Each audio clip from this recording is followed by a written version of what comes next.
want to just name some of these aspects that can shut down the love so we can at least have an understanding of that. So the first aspect is what I'll call our ego parts and programs. These are what a lot of people call the negative voices inside. They could be such as, you're not good enough, or I have to control everything to stay safe, or I'm better than everybody, right? And so all of these different voices that can run our lives out here, right? Then we also have dense energy from any trauma or negative conditioning or past life experiences, or, you can fill in the blank there, difficult experiences, we'll say that. This dense energy stuck in somatic contractions within our body, right? So both of these really can shut down this love from entering in our being. And most of us have multiple ego parts and programs. Actually, I call it the landscape of the psyche, with all of the multiple ego parts and programs that we're running, as well as many, many areas of dense energy of trauma within our somatic body. So I want to read a little quote from my upcoming book in regard to this so that you can more fully understand it. If our ego parts and programs, right, these negative voices, are running our lives, we need to more fully understand why they are there and come into relationship with them.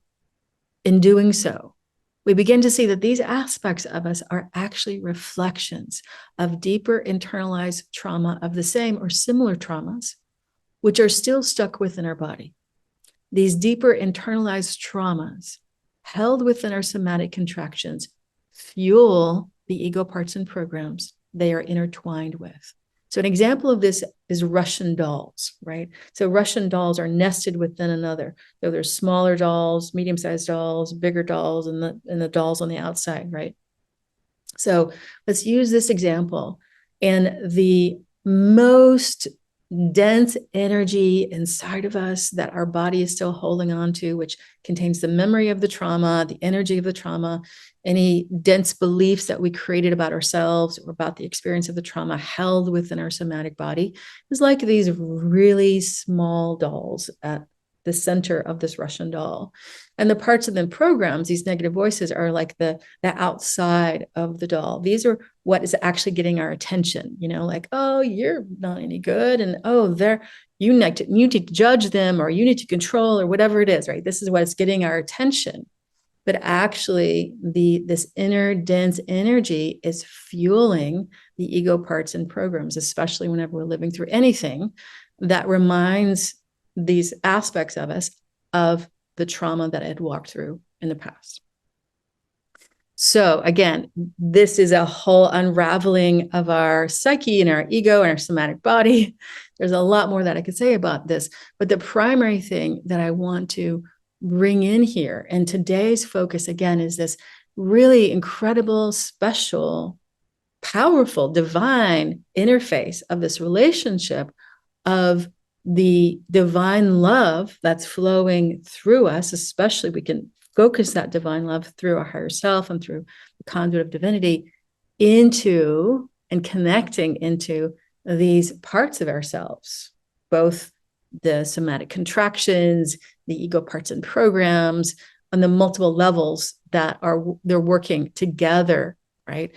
So when we actually can do that in a way that they can receive this love, magic happens. However, in my experiences, as I looked into this deeper and deeper and deeper, I realized and experienced from people sitting in front of me that the most intense traumas, that's defined however your level of sensitivity is, right? For one person, they could go through something that's very traumatic, and another person go through the same trauma and it not be as traumatic, right?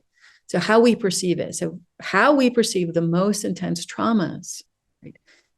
The ones that need the most healing, they very often are shut down to this love, because for them, protection and survival is more important than this love from their perspective, right? Let me just say this, it'll help you understand a little bit more.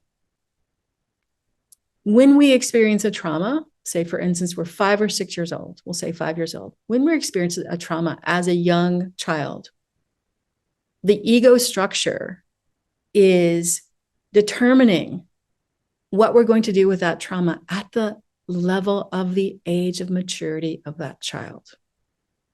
So if it's 6 months, infant, that 6 months maturity is going to try to make something out of it so that it can survive that trauma. 5 years old, same thing, right? So oftentimes we understand these voices or feel these things inside of us, and we're like, that doesn't even make sense. Well, yeah, it makes sense that it doesn't make sense because these parts of us are so young, right? So because they're so young, or whatever was going through with them, because the intensity of the trauma was so profound, it was so overwhelming to the being, it shuts down in separation. Well, right? So our ego already believes it's separate. When we have these parts that come in from these traumatic experiences or from negative conditioning, more and more and more parts shut down, more and more separation occurs. So when we have our psyche and somatic body filled with these parts, it believes that we are separate. So it absolutely puts protection and survival top. Think about the hierarchy of needs, right? The hierarchy of needs is not focused on love. It's focused on the continuation of our survival. So these parts are focused on the continuation of your survival and protecting you at all cost. Even if that means shutting you off from love, it will do that, right? There are many parts that actually will shut down our heart because it's safer. That's an example. So as I sit with this quandary, wow, look at all these protective parts. None of them want to actually receive this love because it's so scared. It's so afraid. It's so mistrusting. It's so protecting. And it's all focused on survival. How do we do this? And then the guides came in and they started showing me the ways in which we can actually soften and open these parts.